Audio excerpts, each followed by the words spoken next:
There's this man that is in the court of Fir'awn, and he says those words that I spoke about, that Abu Bakr radiallahu ta'ala anhu had said when the Prophet Muhammad sallallahu alaihi wasallam was being oppressed, when he was being beaten.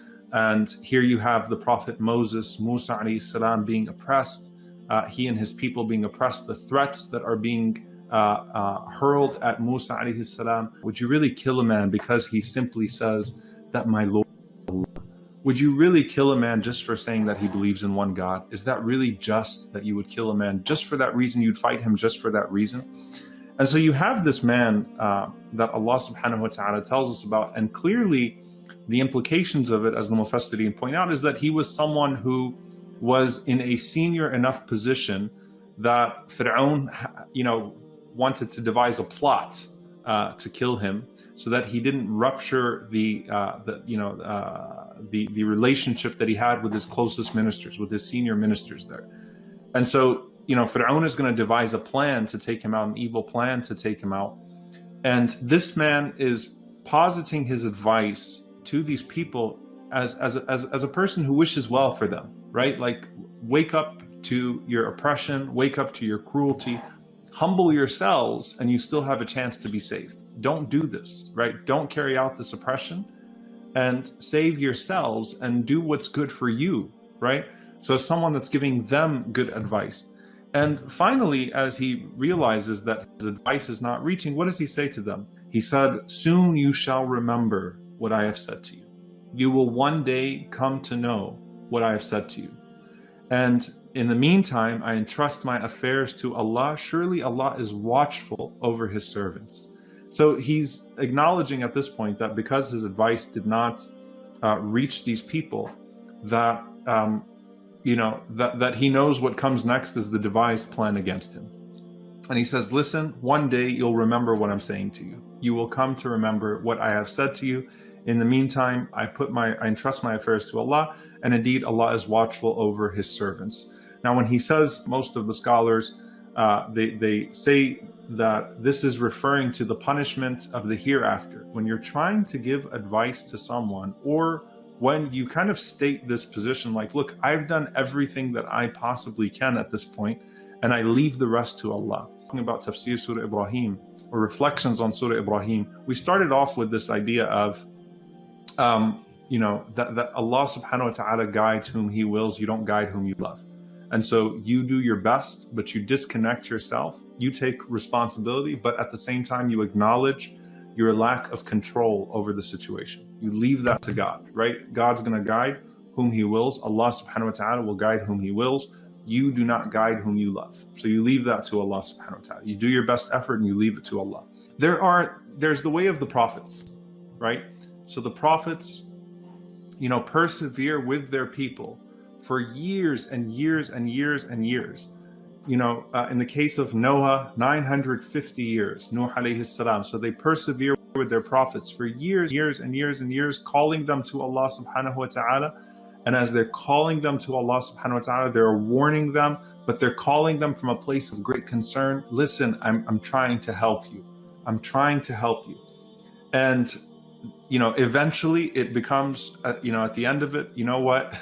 I've tried. At this point, I can't save you anymore from the torture, from the punishment that is coming your way because of all that you have done to reject and to, and to push back on this guidance that was meant to take you from the darkness to the light. So you know what? At this point, I resign myself to what Allah subhanahu wa ta'ala has decreed in regards to you. Sometimes it's with their own family members. And this is one of the most painful things when you read about the prophets, is that they're speaking to their own family members, and they're saying to their family members, to their children, to their spouses, to their parents, look, I'm trying to help you, right? So whether it's Ibrahim with his father, or Nuh and Lut with their spouses, or Nuh with his son, right? This is throughout the Quran, a people that are speaking to their family members and saying, I want good for you. I want good for you. I'm not trying to hurt you. This isn't to punish you or torture you. What's interesting about that is that this has practical implications for us in our own lives, because there's sort of the da'wah to community and trying to seek justice and trying to do good for people, call them to Tawheed and serve them for Allah subhanahu wa ta'ala, all those things, right? That's all there. And then there are people that are even close to us that are beloved to us.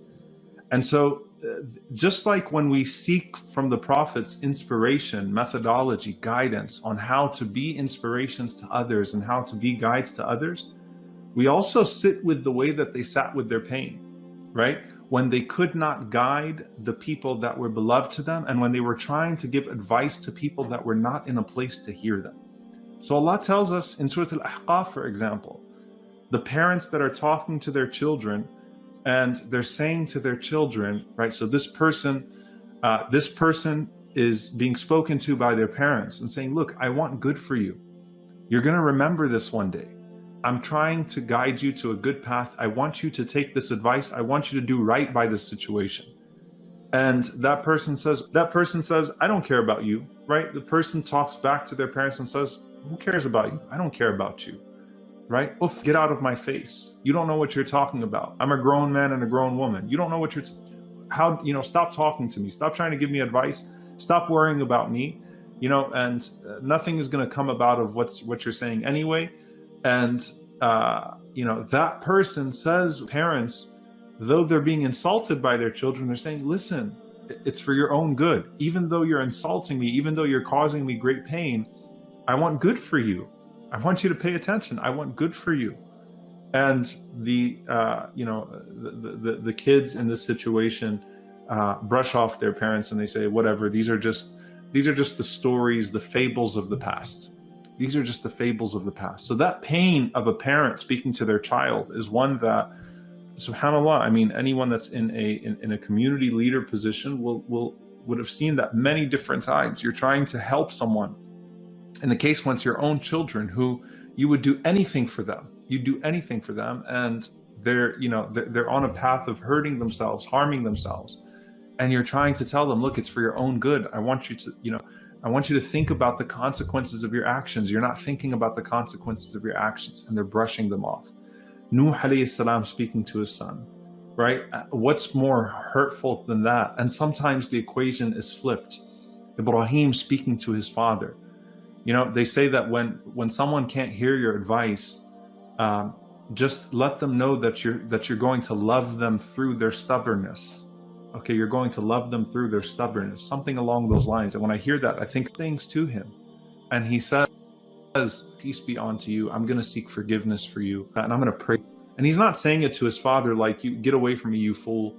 I'm going to pray for your soul because you're lost. And no, it's, I love you, Dad, even though you just said that you wanted to humiliate me and bury me and make an example out of me. I love you, and I'm going to pray for you. And I'm here for you. The door is open when you can hear what I'm saying, because clearly you can't hear it right now. You can't hear it right now. When it's talking about the hereafter, it's got a finality to it. But like right now, like, hey, you can't hear me right now. I'm telling you something that hopefully will one day come back to you. And how many times is it that someone gave us sincere advice and it hit us later on in life, right? Like, wait a minute, wow. It hit us later on in life. Like, I wish I would have listened to my parents sooner. I wish I would have listened to that good advisor sooner. I wish I would have paid attention sooner. How many times do we find ourselves on the other side of that, right? On the other side of that, where someone's trying to tell us something that's good for us and we're not paying attention. We're not in a position yet to hear that person. Of course, in the hereafter, the finality of that is when a person, when a people or a person, an individual, did not come to that realization or that recognition soon enough. And so there is the recital of those same words to them on Yawm al-Qiyamah, and the recital of those same words to them, as they experience the fate of that which they were told about by their prophets. Didn't a warner come to you? Were you not warned about this exact situation happening to you? All of that is there. All of that is there, right? And for us, I want us to actually think about ourselves in conclusion in one of two ways. When you're trying to give good advice to someone out of a place of love for them, and you've made it a point to remove your ego, because what will make your advice ugly is when you have ego in it, when it's condescending, when it doesn't, maybe somewhere in there is some noble intention, but in the midst, your noble intention is being lost in the ugliness of your words, right? And so maybe somewhere in there, like you're really trying to give someone advice out of care for them, but you're doing a very poor job of conveying it. And you have to ask yourself, what is it about the way that I'm saying it that is reflective of maybe a contradiction in my stated intention of wanting good for them? Is there something else in there that I'm not paying attention to? So you got to remove your nafs, and you got to make sure that you're giving advice for Allah. I'm giving it out of love for you, right? And on the receiving end, what would cause a person to not receive even the most beautiful advice, even the most well-meaning of advice, is that their ego is in the way. So I can't hear you because I can only hear my arrogance. I can hear my ego, my own sense of pride. I can't hear you, even if you're saying the most beautiful things to me, even if you're saying something from the purest place and in the purest way. I can't hear you. And so for both of these people, both the one giving that sincere advice and the one listening to that sincere advice, right? The ego has to be removed from the picture. And you've got to consider, whether if you're giving advice to someone, sincere advice to someone, out of the love of Allah subhanahu wa ta'ala and out of wanting good for them, then even if they respond in a nasty way, you hope that you would have planted some seeds that will bear fruit before death, that they'll wake up soon enough, right? And you hope that you planted the seeds. Maybe later on they'll think about it and it will save them. And this is what I tell parents, may Allah help all of the parents that are struggling with their children.